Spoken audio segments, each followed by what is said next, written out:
Stop with the questions. Celebrate.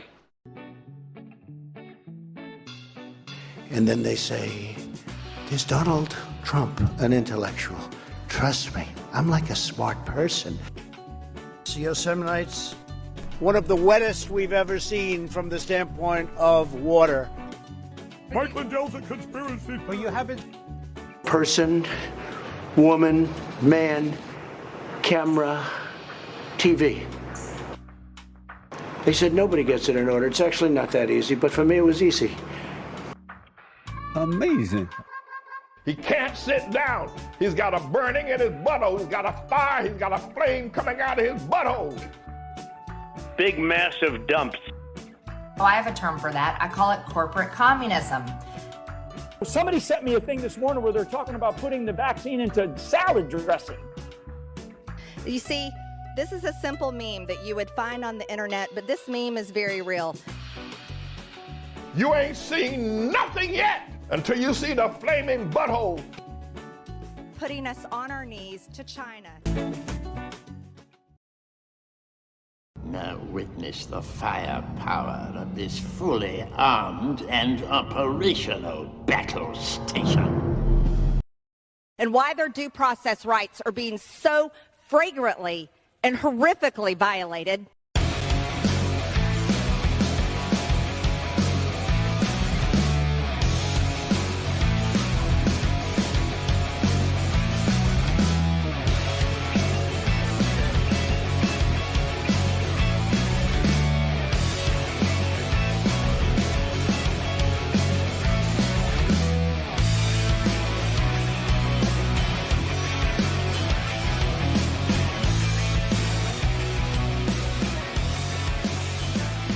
Around the nation, Waldorf Nation. Welcome to the show. It's Friday. We're gonna have a good one. So look, we're not here. I was not here yesterday. I apologize. Again, we had an issue with the cooling system here, but we're back up and running, back up in the studio.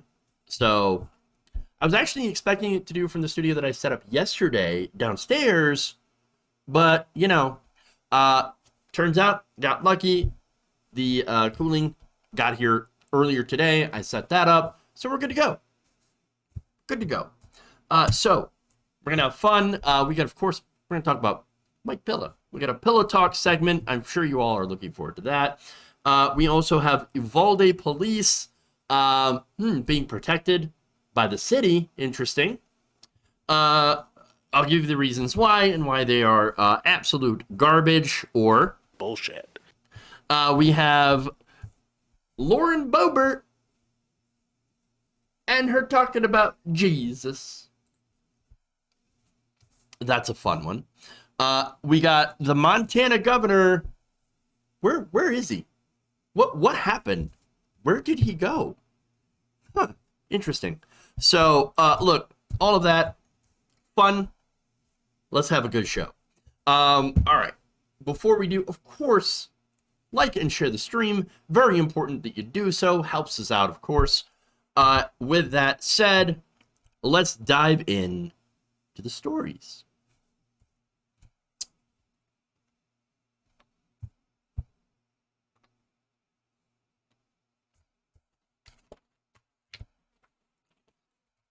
Feel a little crowded out here. Adjustments to be made. All right. Mike Pillow is raging after Walmart decided to end their business relationship, I guess, according to Mike Lindell himself. We'll get to all that, but first, it's another episode of Pillow Talk. God gave me this platform. I already know I'm going to win. China did our vote. Biden and Harris would say, hey, we're here to protect the country, and resign. Mike Lindell's a conspiracy. But you haven't. Just forget about the evidence. This was attacked. During a Thursday appearance with conservative podcaster Steve Bannon, who, by the way, also a criminal, somehow not in prison, although that's exactly where he should be. But anyway, MyPillow CEO Mike Lindell talked about a conference call that he had with a Walmart executive, allegedly, of course, because you can't really trust anything that Mike Lindell says at this point. But apparently, according to him, this call left him absolutely seething. There's a lot of cope, there's a lot of seethe. And so let's get to that video. It's just me and the executive VP of Walmart. And he gets on there. Now, remember, the CMO said sales are fatiguing, which was a lie.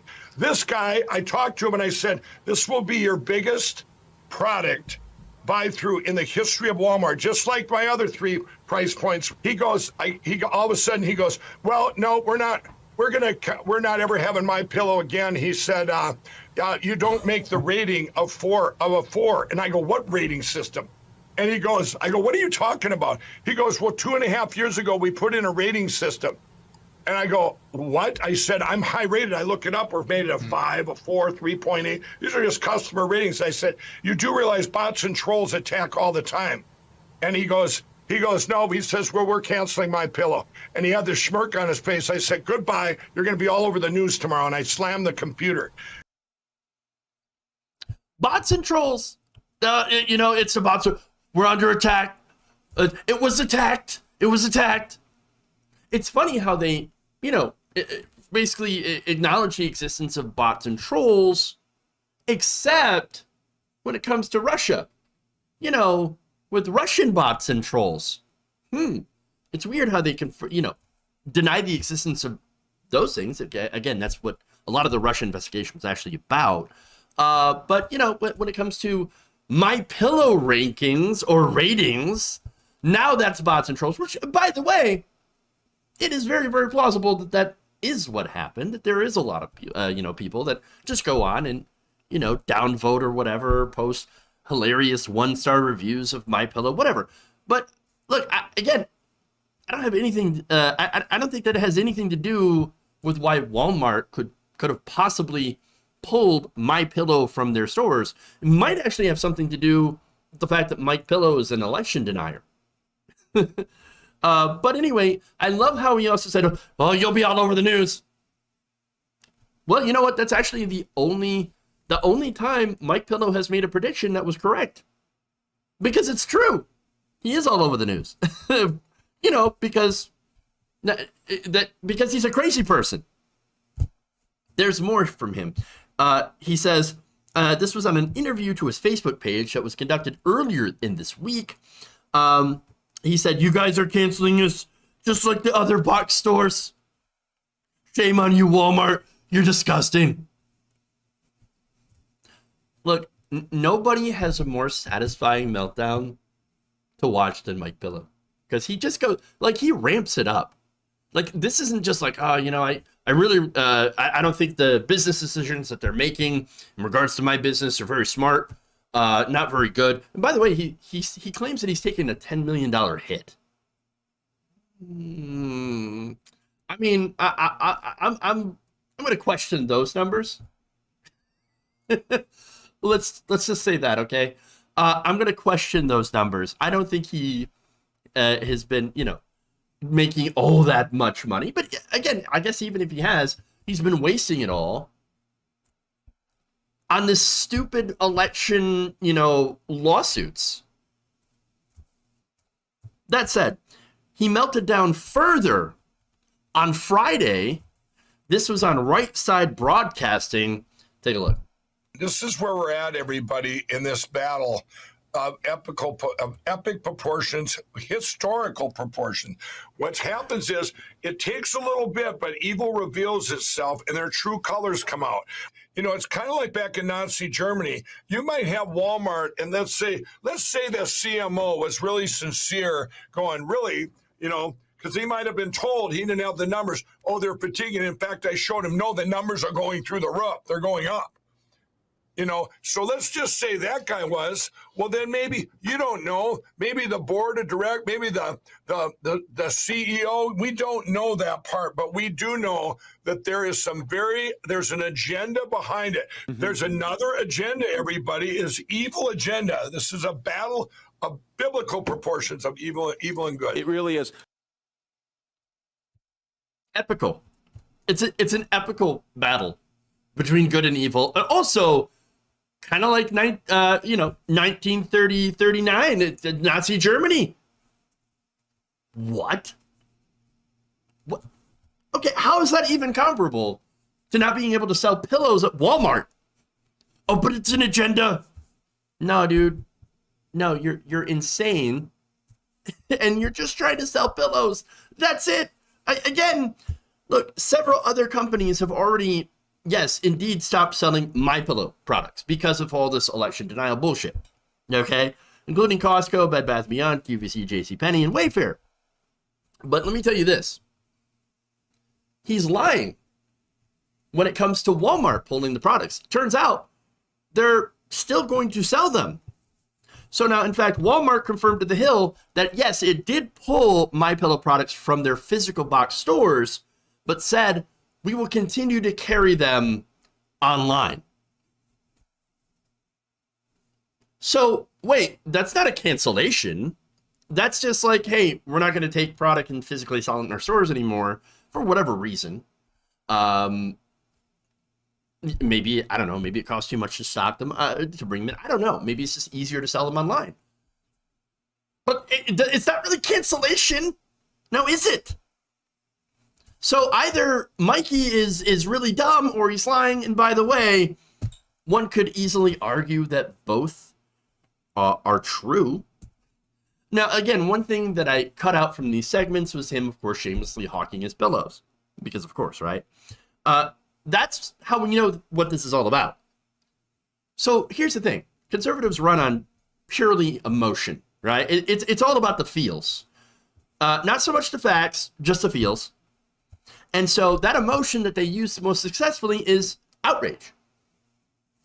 And they love to call, the whole thing cancel culture to bring that up. Oh, I'm being canceled. I'm being, they're coming up against me. They're going after us. They're going to cancel us. They're going to take us down. Well, that causes a lot of fear and outrage. And guess what? That sells pillows. And so, again, that's what this is all about. Mike Pillow is desperate for money because he's getting his ass sued. And so, as a conservative, how do you make a quick buck? Well, you claim you're being canceled. You claim this is attacked. And all the chuds out there that watch right-side, broadcasting and Lindell TV, which, by the way, that host right there, he's like, oh, yeah, no, yeah, totally. A completely uncritical bobblehead. But again, that's what do you expect, right?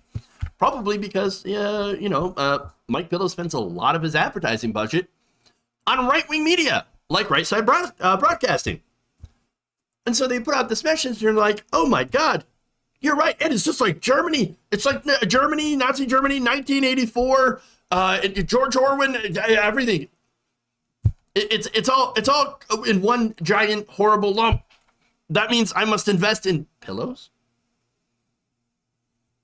Weird. But understand that this is an amazing grift. There is nothing quite like I've never seen grift of this magnitude. But it works. They have successfully monetized conservative tiers. It's so strange. But also sad because, look, I've seen Republican areas. Heavily conservative areas. They're not the wealthiest people in the world. At least the voters are not. Many of them. But the ones who are wealthy, they get that way because they continue to fleece the base. They got to get them whales, right? The people who are propagandized to spend all of their Social Security money on giving Donald Trump donations so he can fight election fraud. Wait, look, $250 million spent to fight election fraud, And guess what? It didn't go to the election defense fund because it didn't exist. It wasn't a real thing. It just went right into his pocket, into the pocket of his friends. And so, again, they're all about fleecing and screwing over their base and leeching as much money as they can from them. That's who these guys are. A Mike Pillow, absolutely one of them. All grifters through and through.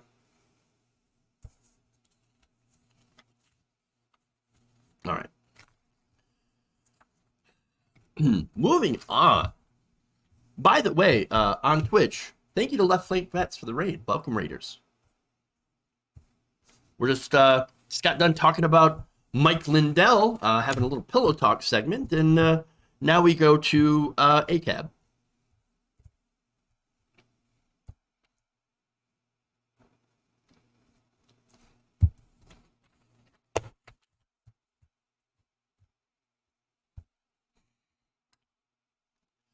The city of Uvalde, Texas, the site of the Robb Elementary massacre, has now hired a private law firm in order to help them block the release of documentation on the grounds that it could be highly embarrassing.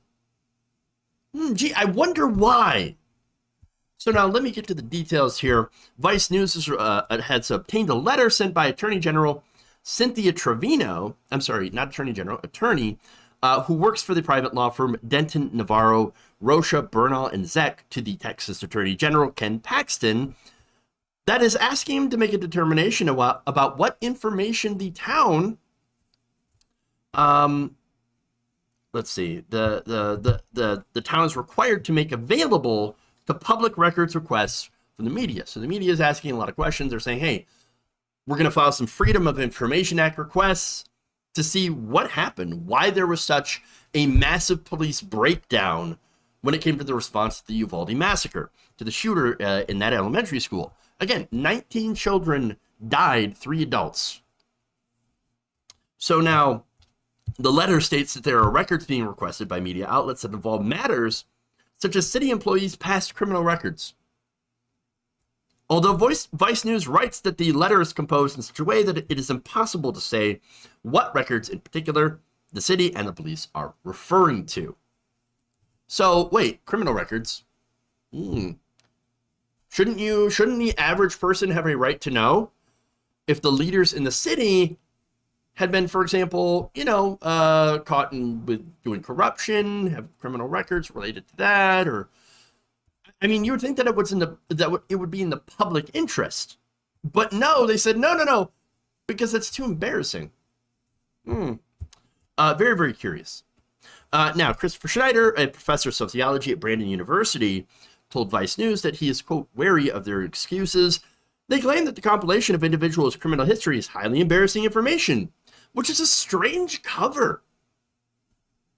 The embarrassing information is the inept police response.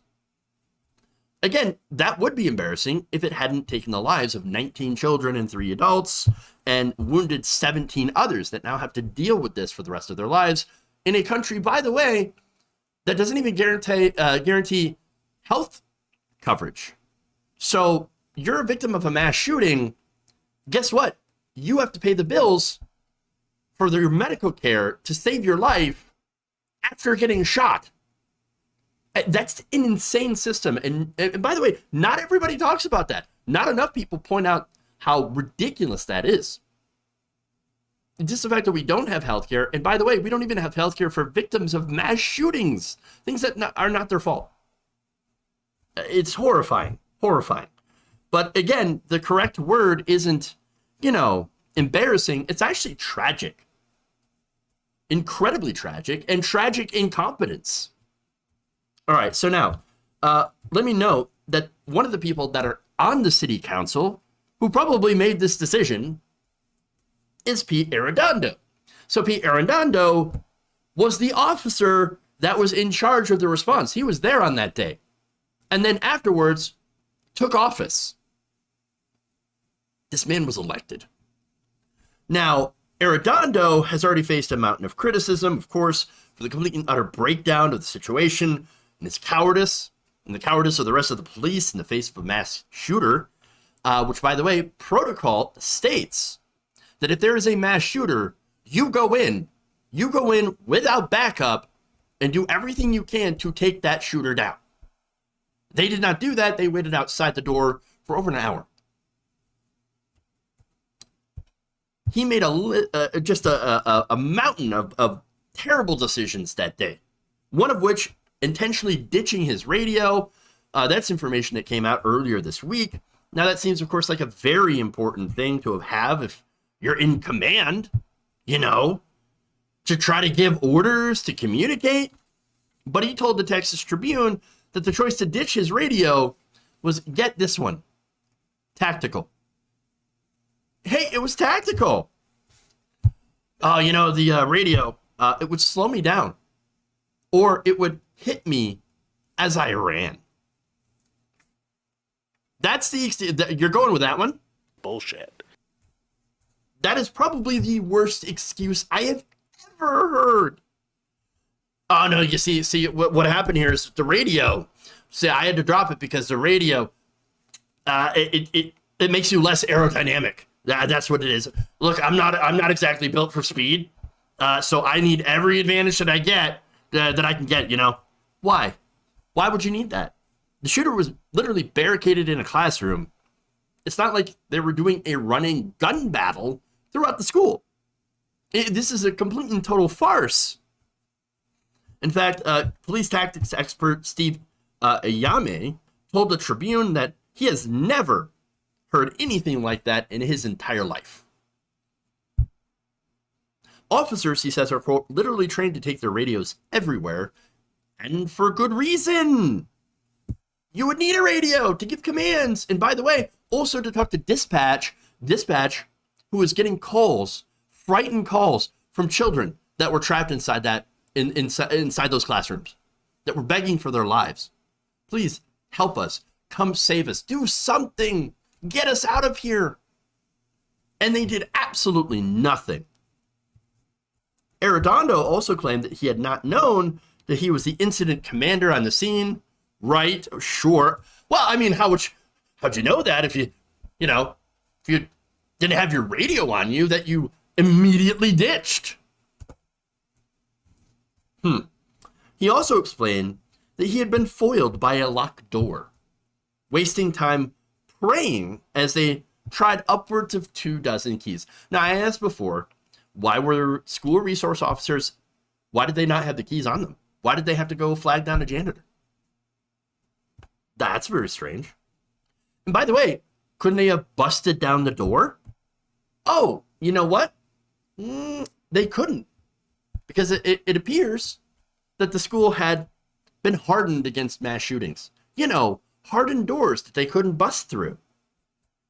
Huh. Now wait a minute. That's the very idea that people like Ted Cruz, Ken Paxton, Greg Abbott, and all the talking heads in conservative media said would have stopped a shooter. But actually that made it worse. It made it so that the police couldn't get in there. That he was able to barricade himself inside of that room. And murder students with impunity as these idiots sat out there outside the door dicking around with keys. Arredondo also explained why he was silent for over 2 weeks, 16 days following the shooting. He said, it was not my desire to compound collective grief or to cast blame. Who would we cast blame on for the response? Now, obviously, of course, a lot of the blame goes to the shooter himself, obviously. But the police response, there's a lot of blame there, too. A lot of blame. But look, overall, this guy, homeboy, was ducking reporters for over 2 weeks. Literally. That's the guy who was elected to city council. They elected him. Now, I'm going to guess, in his position of power in the city council, he's probably one of the major voices behind not releasing the information, trying to block the information. Now, getting back to this report, right? The Vice report says that the city is trying to block access to a broad swath of records, including body camera footage, photos, 911 calls, emails, text messages, criminal records, and more. So now, wait a minute. One of their main arguments is, well, not only is it embarrassing, but, it's just not relevant to the public. You're saying that the body cam footage isn't relevant to your response, what you are being criticized for? What's on those tapes? What's on those tapes? That is so incredibly embarrassing. Again, they may have been entirely too honest about this when they said, of course, there's embarrassing stuff on there. Yeah. No kidding. Now, again, a whole bunch of other excuses as well as to why they can't honor the requests from the media. Again, that's funny because the cops usually get whatever embarrassing information they want, even if it's not related to an investigation or a crime. For example, in a lot of cases we've seen where unarmed black men get shot and killed by police, it's pretty common. It's basically expected for a report to come out from the police later saying, oh, see, look, we arrested this guy for possession. He once smoked marijuana. And so obviously he was no angel. Yeah. So now Schneider also goes on to say this about that. Quote, they have no problem using information like that against individuals or of the public. The information disclosure needs to go both ways, if that's the case. Disciplinary or criminal records from members of the police, for example, would be obviously relevant public information in a case in which the police response has been highly criticized.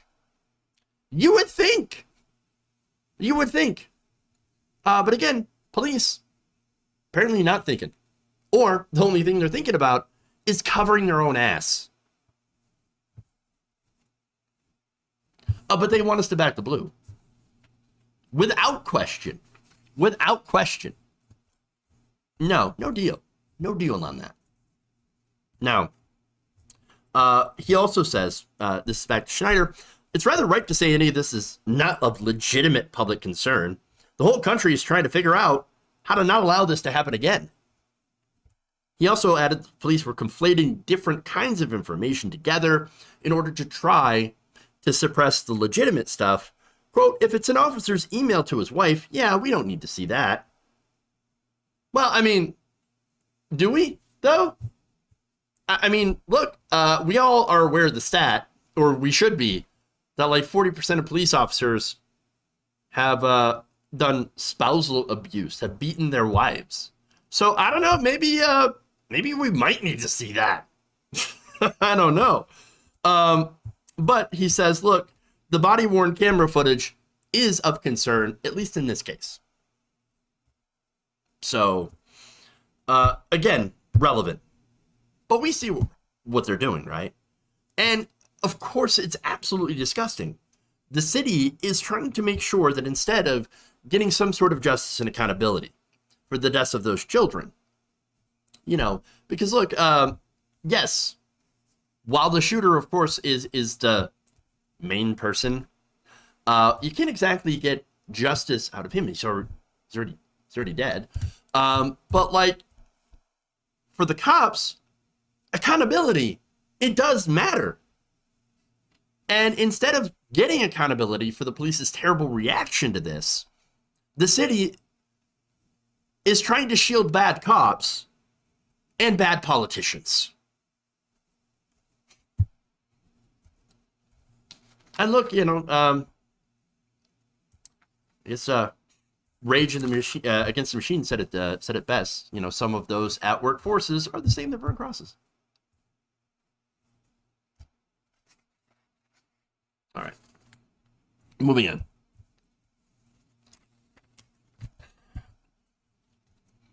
I just read an article that the governor of Texas at the southern border, I think that's all he cares about. It is all they care about, and it's because of fear. That fear sells. So, yeah, you can guarantee the closer we get to a midterm, the midterm elections, the more likely it is they're going to find a caravan of immigrants. So, and then Fox News, the right wing will talk about nothing but that caravan and ignore everything else. That's how it works. All right, moving on.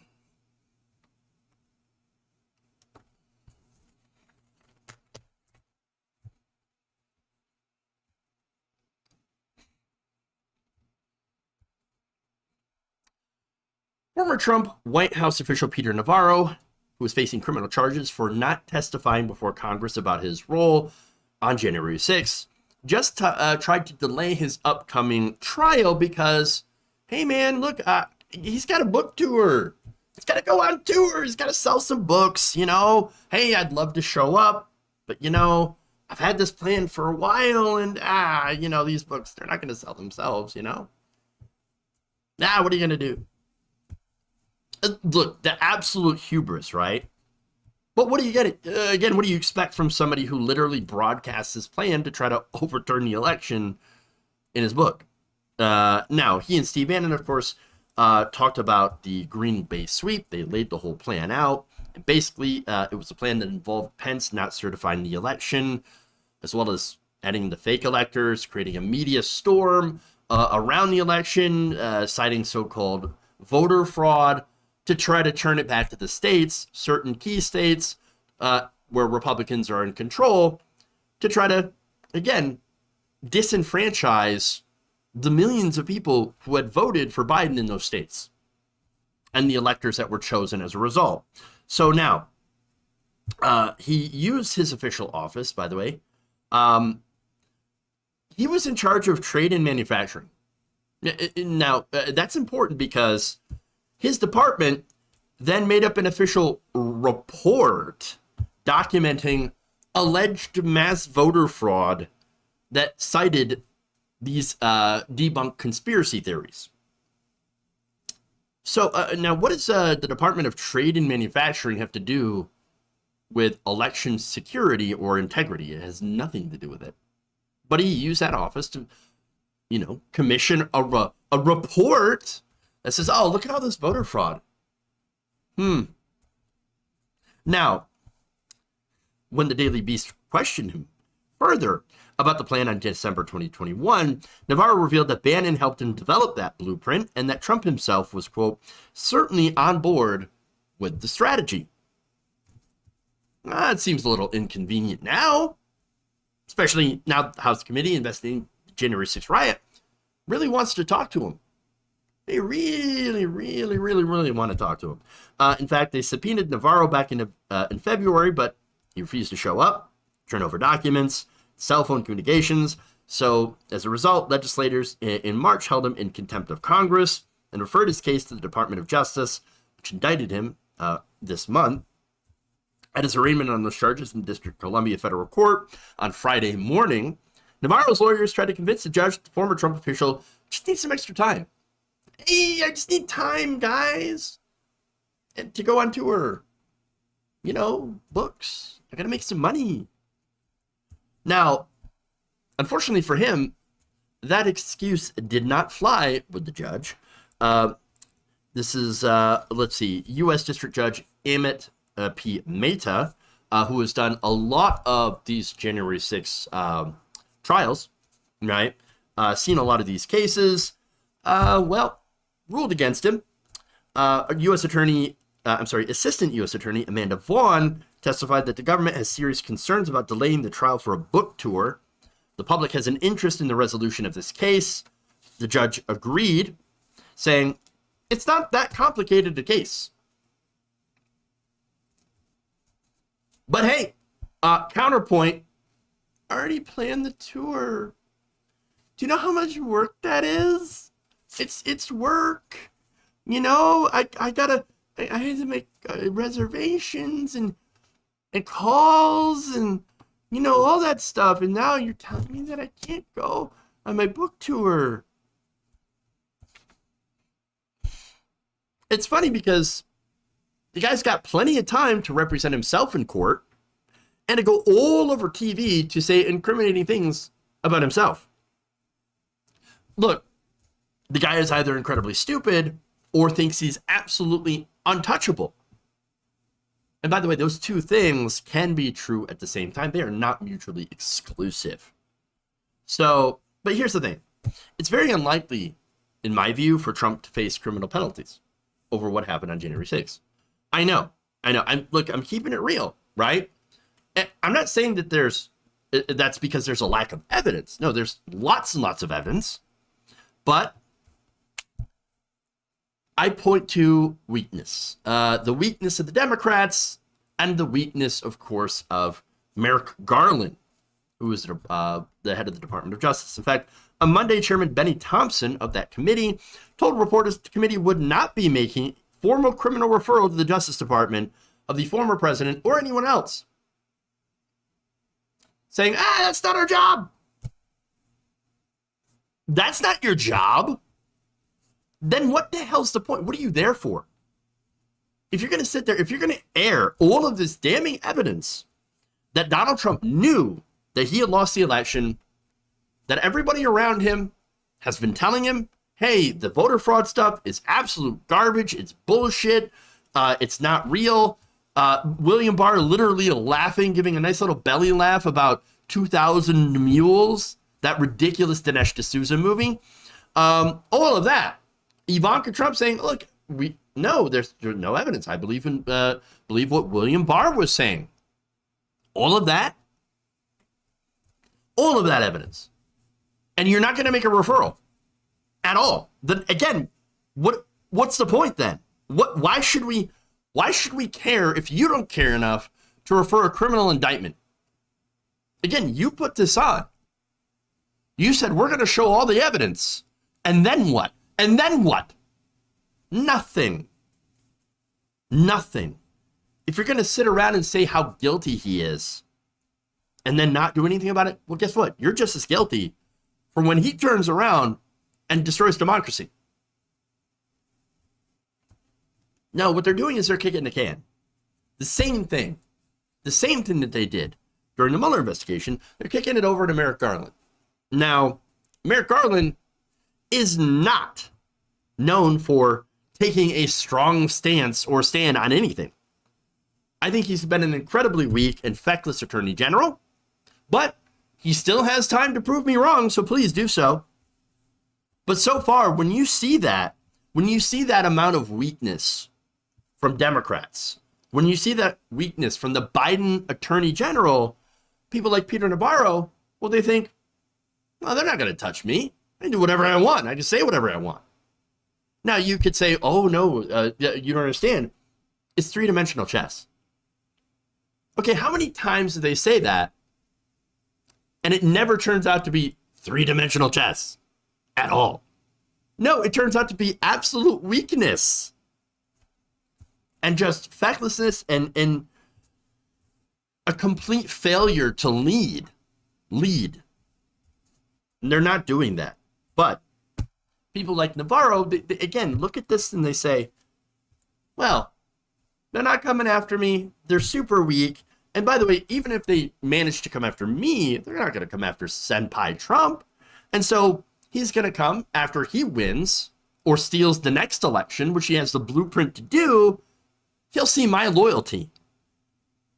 And then, well, he's going to pardon me just like he did my buddy Steve Bannon, who, by the way, is a criminal literally stealing money from Trump supporters by claiming that they were going to use the money to build a wall.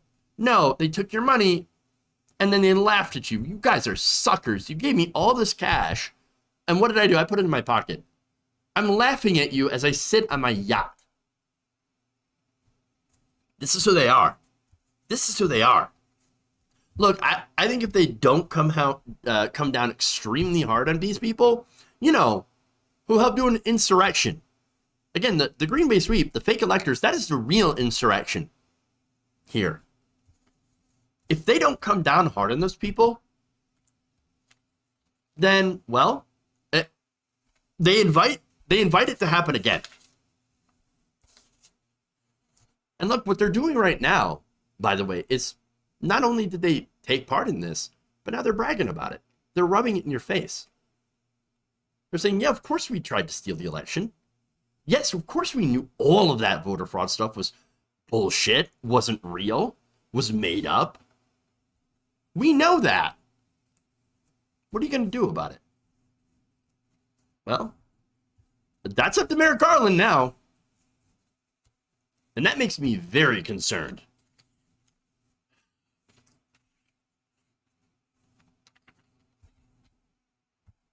All right.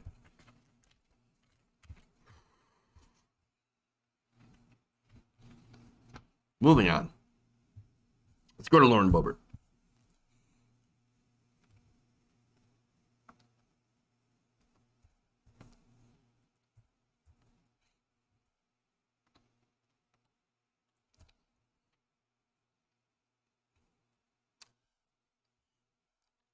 Last weekend, Lauren Boebert responded to calls for gun reform by doing a very odd interpretation of Christianity. So now she was speaking at a Christian family camp meeting last weekend when she said this about Jesus. On Twitter, a lot of the little Twitter trolls, they like to say, oh, Jesus didn't need an AR-15. How many AR-15s do you think Jesus would have had? Well, he didn't have enough to keep his government from killing him. So...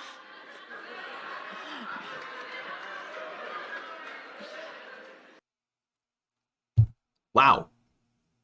Holy crap. In this case, literally, right? You want to talk about missing the entire point of your own religion? So look, here's the thing. Evangelicals like Lauren Boebert love to do a lot of cherry picking, right?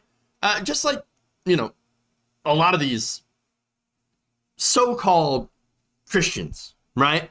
Look, and the reason I say that is because they will ignore messages about the poor, how you're supposed to take care of the poor, how you're supposed to treat the immigrants like you're members of your own family, how you're supposed to turn the other cheek, how rich people can't really get into heaven. They have about as much of a chance getting into heaven as a camel does going through the eye of a needle. And so, all that stuff. And by the way, they also focus on the hateful stuff, picking that out, using it against gay people, trans people. They go to the Old Testament, like Leviticus, while also ignoring how you're not supposed to eat shrimp and shellfish and not supposed to wear mixed fibers and any of that stuff. But hey, we don't care about any of that. We're going to go to Red Lobster, wear a polyester cotton blend. But gay people should be stoned to death. That's what they think. That's what they think. So now, okay. That said, we know all of that stuff, and we know that they can easily skip over that stuff. But really, the main focus of Christianity, the main takeaway here, is how Jesus sacrificed himself. God sacrificed his only son, ignoring the fact that they're the same person, the Father, Son, Holy Spirit, what all that. It's super weird, right? It was just bizarre. But the whole purpose, sacrificing himself on the cross in order to forgive humanity of their sins. Without the crucifixion, you would have no forgiveness, and no forgiveness means eternal damnation for everyone. How the hell, no pun intended, do you miss that? And she says, no, if only I had guns, then, we'd all be burning in hell for eternity, but at least we'd have our AR-15s. That stands for Armalite, libs. Okay. No, what a dumb, terrible person. But look, I'm not a Christian. I'm an atheist. And yet, for some reason, somehow, I know more about Christianity than Lauren Boebert does. I know more about her religion than she does. I find that astounding. But then again, maybe it shouldn't be, because that happens to be, reading the Bible, knowing more about religion tends to create more atheists than anything else. So, look, of course, understand that people like Lauren Boebert use that religion for their own ends. In order to get power, in order to get prestige, in order to try to get, control over other people. They don't actually believe any of it. They go to church, and then when they're done, They act like the very people Jesus drove out of the temple and warned people against. That's the truth of the matter. Okay. It's just, again, total hypocrisy.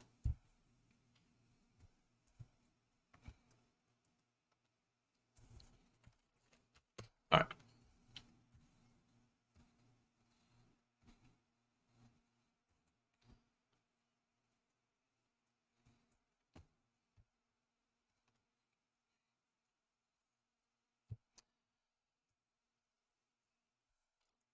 Republican Governor Greg Gianforte is literally missing in action.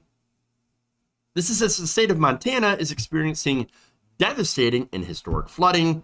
In fact, the governor's office refused to say where Gianforte was. He is now back in Montana, but he was gone for quite some time, only stating that he had left the country sometime last week for what is described as a personal trip, according to the Montana Free Press. So now, the state is currently struggling with horrific flooding that has hit homes, washed out at least 6 different bridges, caused damage to the 308 and 212 highways. In fact, the floods were so bad that Yellowstone, the national park, has been closed for at least the first time since the wildfires of 1988, just as summer tourism season was starting to kick off. So now, the person that was in charge during this was actually Lieutenant Governor Kristen Juras, who, again, acting governor of Montana, who had signed a disaster declaration on Tuesday. Federal disaster relief experts had mobilized on the region. You have FEMA, the administrator, Deanne Criswell, landing on Wednesday in Helena, according to the Bozeman Daily Chronicle. So, look, these floods are absolutely devastating. In fact, the damage to the infrastructure there stands at an estimated $29 million, probably more now, according to the Chronicle, with formal requests sent to Biden, along with 6 federal agencies for relief: EPA, the Department of Energy, the Army Corps of Engineers, the U.S. Geological Survey, HHS, and the Department of Transportation. So now, it looked like the situation, again, well in hand, no thanks to the governor, who was for quite some time missing, just not there, gone. Oh, but you know what? No, he did tweet. So let's be fair. He addressed his state from Twitter, from who knows where, but at least he had an internet connection, so he wasn't hiking in Appalachia. Here's what he tweeted. We are closely monitoring the flooding of the Flathead and Miles City, working with local authorities. Gianforte tweeted on Wednesday night from, again, somewhere I'm assuming it was not inundated with water. So, but look, what do you expect from someone whose main claim to fame in the Republican Party was literally body slamming a reporter? I remember doing that story. It was years and years ago. And naively thinking that this would come back to disqualify him somehow, that the voters would say, "Ooh, no, we don't want somebody who's a violent psychopath running our state." But now it turns out the Republican voters loved him and say, "Oh no, the guy who body slammed a reporter, that's our guy. We hate the press too." Well, yeah. And by the way, now, unsurprisingly, just when his state needs him, he was nowhere to be found for days. The whole thing reminds me of Flying Ted, good old Flying Ted Cruz, literally going to Cancun while Texas faced these deadly ice storms that overwhelmed their incredibly deregulated and privatized power grid. And by the way, those who actually still had power ended up running up massively unpayable bills because of the way the Texas grid actually works and how they're able to do all sorts of price spikes, leading to people paying thousands and thousands of dollars for monthly bills. Oh, no, not just monthly bills. I'm sorry. They ran it up in a few days, thousands and thousands of dollars. So, yeah. Now, the best part about that, with Ted Cruz at least, were not just the memes when it came to Flying Ted, but the fact that Cruz had thrown his own daughters under the bus. Remember this?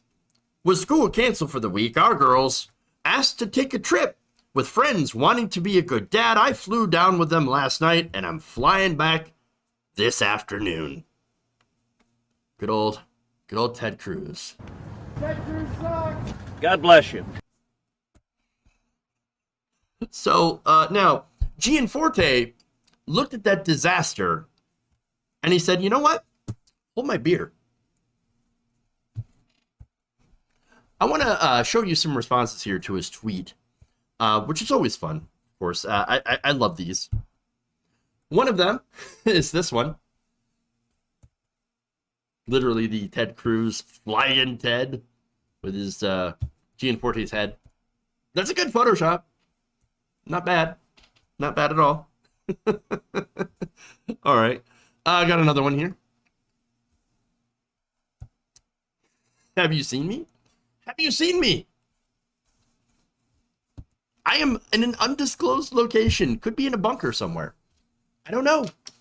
I don't know. All right. There are other responses as well. Now, one person asks, who is we and where the hell are you? Servant of the Sacred Fire says, and where are we doing this from? Are you doing an overseas sex tourism? Governor, people are talking.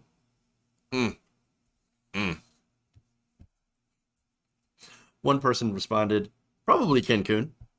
You know, it's because it seems to be very nice this time of year. Or, you know, any time that something bad happens to our state and we don't want to be there. Another person says, that took a while. Were you hiking the Appalachian Trail? Now, again, this is the second time that's been mentioned here, and it's a reference to Mark Sanford. Mark Sanford claimed that he was hiking the Appalachian Trail. Well, he was hiking something. He was having an affair. Now, another one asks, how's Cancun this time of year? Now, the thing is, at least people in Texas knew where Ted Cruz was. They still won't tell us where Gianforte was the whole time. I mean, look, hey, that's Republican leadership for you.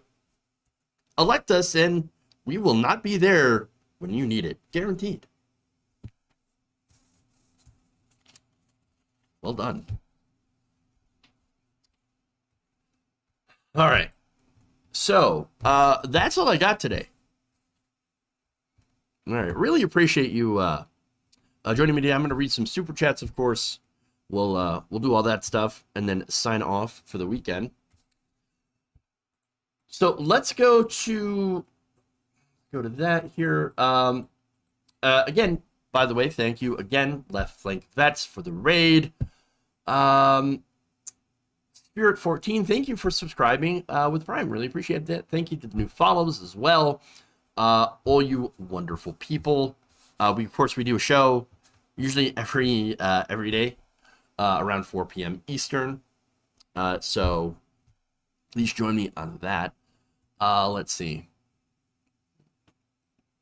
You can find super chats here.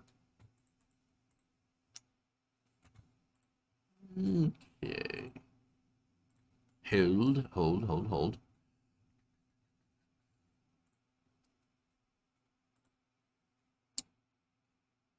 Nothing today, actually. So, no super chats. So, we are going to head out then. Madi has volunteered to mod. Take him up on it. Oh, good. Yeah, that would be fantastic, actually. So, yeah, let's give you some mod powers. There you go. I'm glad that one of you was able to step up. I really, really appreciate that. Let's see.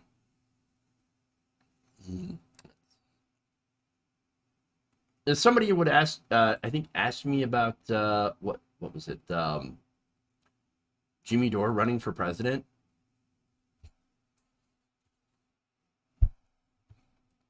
Good luck. That's all I gotta say. Good luck. Good luck.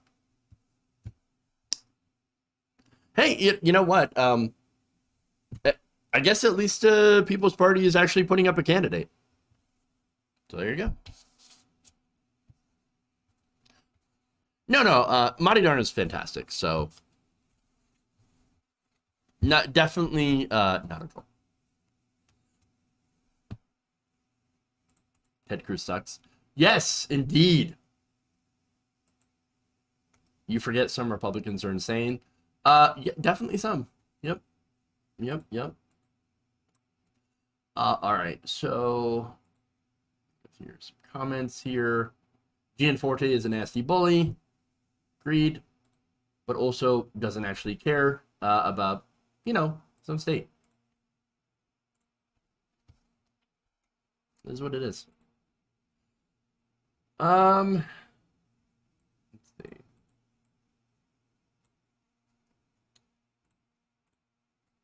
All right. So for everybody on Twitch, we're gonna raid in probably two. Let's see. It's been a while since I raided into the Intifada, so let's see what they're doing over there. Let's see. Do that raid for everybody else. Again, thank you for tuning in. Really, really appreciate you being here today. Love you all. Have a fantastic weekend, and we'll be back here on Monday. Remember, love you all. Change begins with you, and we will see you back here on Monday.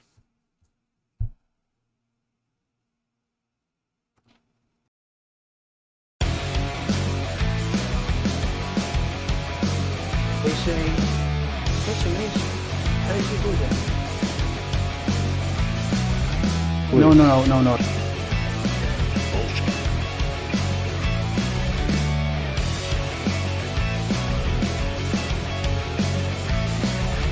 Disappointed!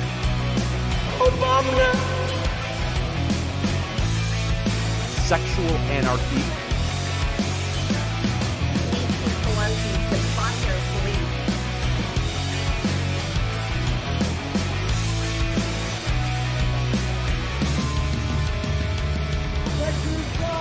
God bless you. You're kicking me out the door. You're kicking me out the door.